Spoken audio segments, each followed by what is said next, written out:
Baik, kita ke penanya berikutnya malam hari ini, Pak Pendeta. Saya mau bertanya, lalu bagaimana jika ada orang mati yang sebelum hari ketiga dikuburkan ke liang, jiwanya masuk ke dalam orang lain? Bagaimana dengan hal ini? Sedangkan dikatakan bahwa pada saat dia mati, jiwanya sudah ke surga. Mohon penjelasan. Beberapa waktu yang lalu saya memang khotbah berseri tentang intermediate state, kemanakah orang mati pergi, dan saya berkesimpulan dari seluruh pembahasan adalah bahwa orang mati langsung ke surga dan langsung ke neraka. Pada waktu saya membahas orang mati langsung ke surga dan langsung ke neraka, lalu saya memberikan konsekuensi dari ajaran seperti itu. Konsekuensi dari ajaran bahwa jiwa atau roh orang mati langsung ke surga dan ke neraka. Saya memberikan beberapa konsekuensi. Konsekuensi pertama adalah jangan percaya pada semua kisah atau semua cerita atau semua pengalaman di mana arwah orang mati masih berurusan dengan dunia materi ini. Jikalau tubuh dari orang mati ada di kuburan, jiwa atau rohnya ada di surga atau neraka, maka mustahil jiwa atau roh orang mati bisa mengunjungi bumi ini lagi dan berurusan dengan orang hidup. Kalau seandainya orang yang sudah masuk neraka bisa keluar dengan bebas untuk berkunjung ke bumi ini, tentu orang kaya dalam cerita Lazarus di Lukas 16 itu tidak perlu repot-repot meminta Abraham menyuruh Lazarus untuk memperingatkan 5 orang saudaranya masih hidup. Dia tentu akan menyampaikan sendiri. Tapi perhatikan bahwa sekalipun dia sudah meminta kepada Abraham untuk menyuruh Lazarus keluar dari sana, hal itu tidak diizinkan. Di dalam Alkitab memang ada kasus di mana orang yang sudah di surga itu bisa diizinkan keluar ke bumi. Misalnya Musa dan Elia di dalam peristiwa transfigurasi ketemu Yesus. Tapi itu pun karena kepentingan yang sangat khusus, di mana dia bertemu dengan Yesus. Dan selain itu tidak pernah ada.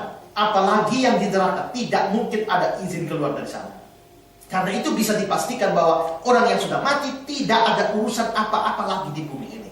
Di dalam Ayub pasal 7 ayat 9 dan 10 dikatakan, sebagaimana awan lenyap dan melayang hilang, demikian juga orang yang turun ke dunia orang mati tidak akan muncul kembali. Dia tidak akan kembali ke rumahnya dan tidak dikenal lagi di tempat tinggalnya.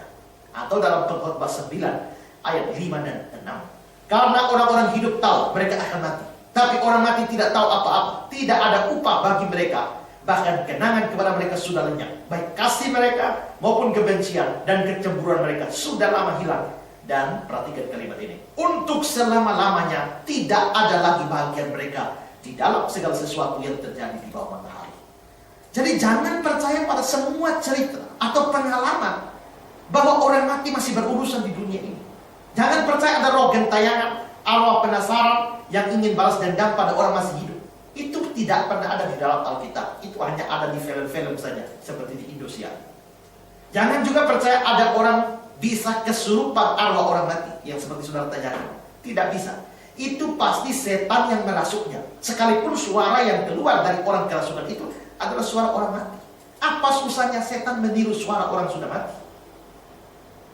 Jangan percaya pengalaman berjumpa dengan orang mati yang lalu minta ini dan itu. Misalnya minta makan, minta minum pada hari raya Natal dan lain sebagainya. Minta kuburan diperbagus dan sebagainya. Menurut saya itu pasti bukan roh orang mati, itu pasti setan.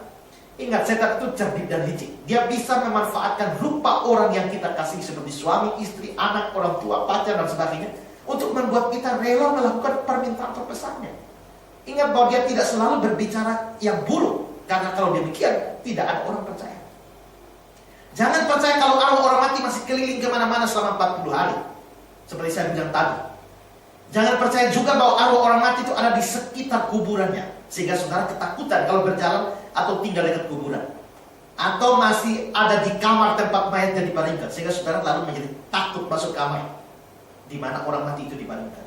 Jangan percaya pada arwah orang mati karena kecelakaan masih ada di tempat kecelakaan, sehingga saudara perlu bakal keliling berbulan-bulan di sana. Jadi itu konsekuensi pertama. Kalau orang mati memang langsung surga dan langsung neraka. Jangan percaya semua apapun yang mengaitkan orang mati itu dengan kehidupan pada masa kini. Konsekuensi kedua adalah jangan berkomunikasi atau berhubungan apapun dengan orang yang sudah mati, apalagi minta petunjuk dari mereka. Mengapa tidak boleh? Karena mereka tidak bisa mempunyai hubungan lagi dengan kita. Sehingga kalau sampai terjadi komunikasi, itu pasti komunikasinya bukan dengan orang mati itu, tapi dengan setan. Karena itu saya percaya arwah Samuel yang menjumpai Saul di dalam Alkitab itu pasti setan yang menyamar. Alkitab jelas melarang kita berkomunikasi, apalagi meminta petunjuk pada orang mati. Saudara bisa baca itu dalam Imamat 20 ayat 6, Ulangan 18 ayat 9 sampai 12, Yesaya 8 ayat 19 sampai 20. Juga saudara, konsekuensi ketiga adalah jangan membuat terlalu banyak uang untuk membuat kuburan yang terlalu mewah bagi orang mati. Ingat, jiwa orang mati sudah tidak ada di sana. Mereka di surga atau neraka. Yang ada di kuburan hanya tubuh yang akan menjadi hancur kembali pada debu. Karena itu tidak usah membuat kuburan terlalu mewah. Cukup seadanya saja. Yang penting bisa ditandai untuk mengadakan ziarah. Juga jangan berdoa untuk yang keempat. Jangan berdoa untuk keselamatan orang mati. Karena orang mati langsung surga, langsung neraka. Sama sekali tidak mungkin terjadi perpindahan tempat. Maka semua doa untuk orang mati itu ada sia-sia. Kalau yang mati itu orang percaya, dia pasti sudah di surga. Mau doakan apanya. Tapi kalau yang mati itu orang tidak percaya, dia pasti sudah di neraka. Dan tidak akan bisa pindah. Untuk apa saudara doakan? Itu namanya membuang energi dan waktu. Jangan karena itu maka mau doakan, doakanlah yang masih hidup. Supaya dia bisa bertobat, bisa percaya Yesus. Supaya waktu dia mati nanti, dia masuk surga. Nah, itu beberapa konsekuensi yang bisa diberikan dari doktrin yang mengajarkan bahwa orang mati akan bisa langsung ke surga atau langsung ke neraka.